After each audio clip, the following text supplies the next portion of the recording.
ça, j'ai un avis prononcé, parce qu'en fait, c'est très difficile de créer de nouvelles habitudes et de faire introduire de nouveaux objets dans la maison. Et donc, quelque part, le plus simple, c'est vraiment de prendre des objets du quotidien.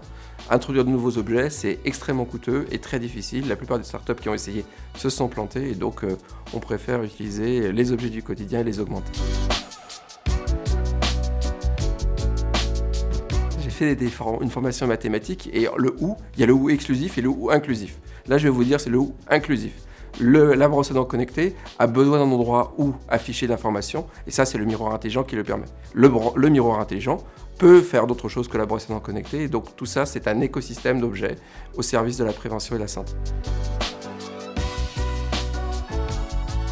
La prévention, c'est un exercice très difficile, et donc il faut le faire dans l'endroit où c'est le plus naturel.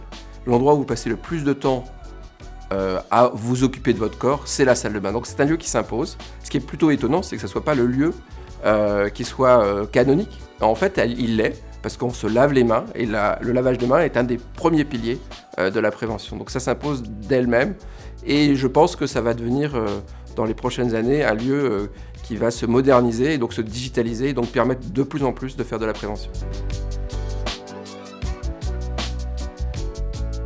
Barracuda a travaillé depuis 8 ans de manière exclusive avec le groupe Colgate, et depuis le 20 novembre, en fait, on a décidé de mettre nos innovations au service de l'ensemble du public pour essayer d'avoir le maximum d'impact et de montrer de plus en plus d'innovations. Donc plein d'innovations, vous pouvez en attendre de la part de Barracuda et de Colibri sur la brosse à dents connectée, toujours au service de la prévention et de la santé et de ce qu'on appelle la compliance dentaire, donc l'observance des patients, qui est un domaine qui en reste encore énormément à améliorer.